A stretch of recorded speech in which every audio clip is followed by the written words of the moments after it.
assembly and knuckle replacement. These are the tools you need. 12 millimeter. You're gonna need a set of pliers for the cotter pins on the tie rods and ball joints, a screwdriver to help, torque wrench to torque everything back down. You need a breaker bar for the wheel hub bearing bolts. You need a hammer to hammer your rotor off if it is seized. You need Big Bertha.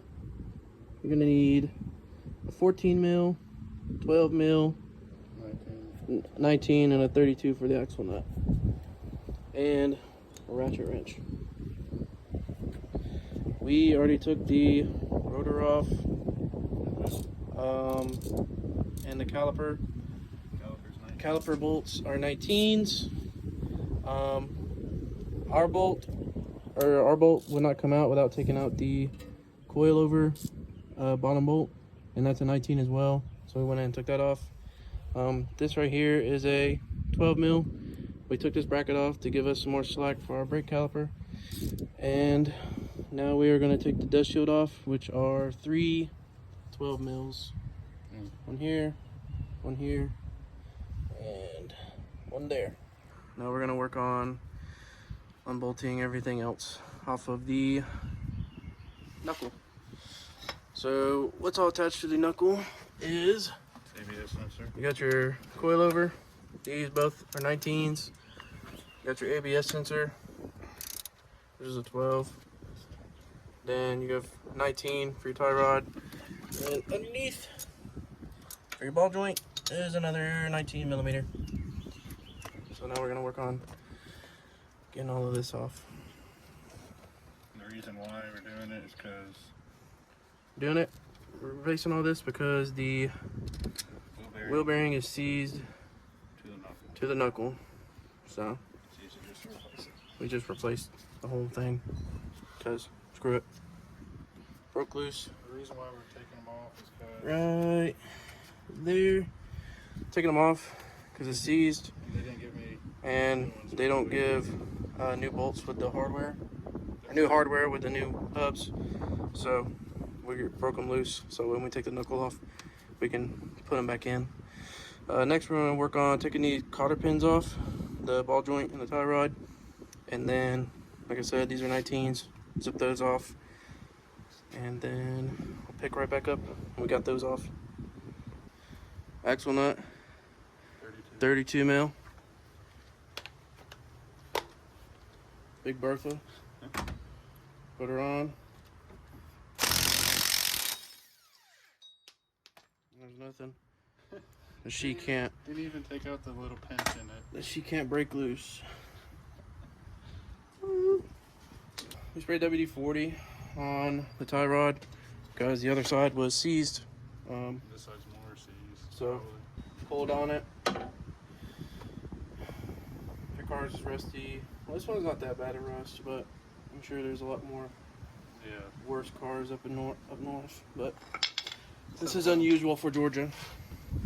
113,000 miles. Now we're gonna do the last bolt, and the knuckle will come off.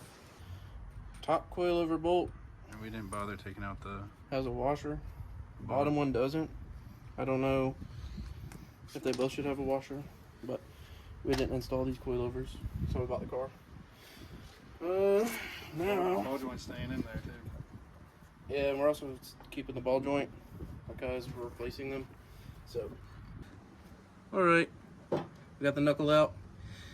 There's a 14 millimeter on this. I don't know what it goes to. It's the 14 mil on the bottom. It holds the ball joint in right It doesn't. It literally doesn't. I mean, it keeps it snug in there. Yeah.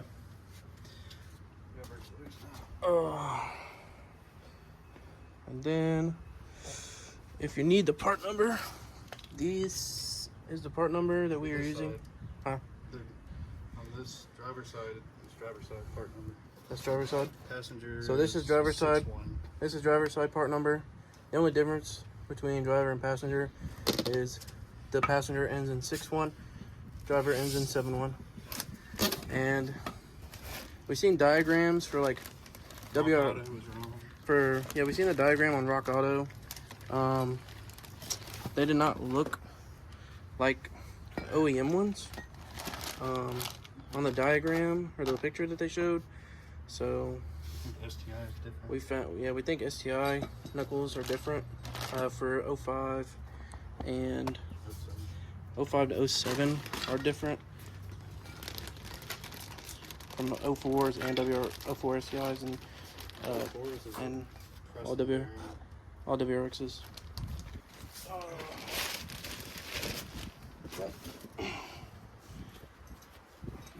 Here's the new Knuckle. We won't be installing ball joints today because they haven't come in, but we'll be putting everything else back together. Which pretty much reversed everything that we did. We're also doing a new wheel bearing hub assembly because it's just easier to replace the whole assembly of the wheel bearing rather than taking it out, pressing it in. It's annoying. And if you got the extra money, I would just say go ahead and buy the whole assembly. The whole assembly comes with new wheel studs. So if you're banging on that rotor, hit a stud, and you're replacing your wheel bearings, don't be sad because you got new ones. SKF. He went with SKF. Where'd you get those? They're on Rock Auto. They seem pretty good, honestly, in person. It was either that or by OEM. Yeah, it was either. What I read online. So it was either this or OEM. Rock Auto's simple, so you can figure that out. Now we're gonna work on getting the bolts out because they don't provide new hardware to bolt it up. So You can buy it for $30, but I want to buy 4 bolts for $30. So we're just gonna work on getting those out, put it on the new hub, and then we'll get back whenever we have that together, ready to go back onto the car. Got the wheel hub assembly on, the bolts off the old one because they do not provide new hardware, like I said. Now we're gonna put this back on the axle. We are gonna put our ABS sensor into our new hub right here. This is a 14? 12. ABS sensor bolt, 12. I think I said in the beginning.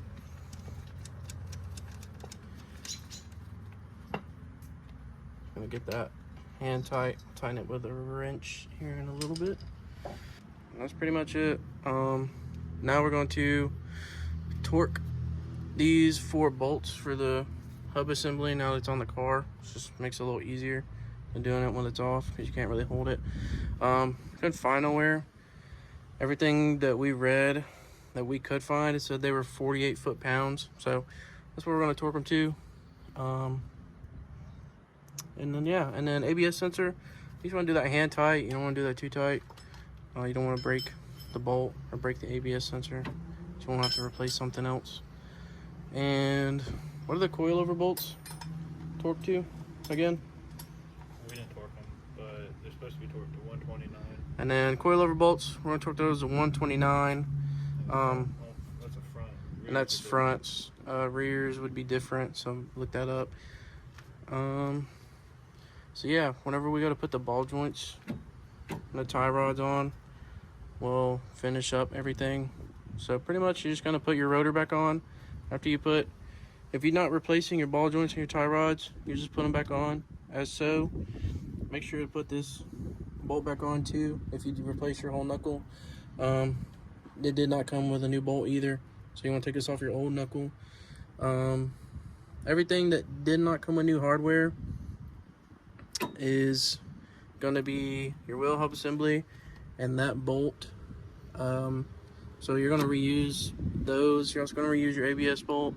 You're going to use your new hardware if you're replacing this. If not, use old hardware. Same with your ball joint. But I assume if you're replacing the whole knuckle, you're just going to replace all that too because you're already in here. That's how car things go. And make sure to button those up. Put your line back on up here for your brake line, just because it gives you a little more slack. And then axle nut put that back on too, just so we don't lose it. And we'll wait for our new tie rods and ball joints to come in, and then we'll finish up everything. But both sides look like this. We already did the passenger side. And then the axle nut actually gets torqued to 160. So simple way to do that is just once you get your rotor, because you can access this with the rotor still on the car. Once you get everything back together, get your rotor and your brake calipers on, just have somebody that you know hold the brakes while you torque it down. And that's pretty much an easy way to torque down the axle nut. Other than that, I believe that's it for 2005 to 7 STI knuckle removal and install. If you know any other tips and tricks, leave them in the comments.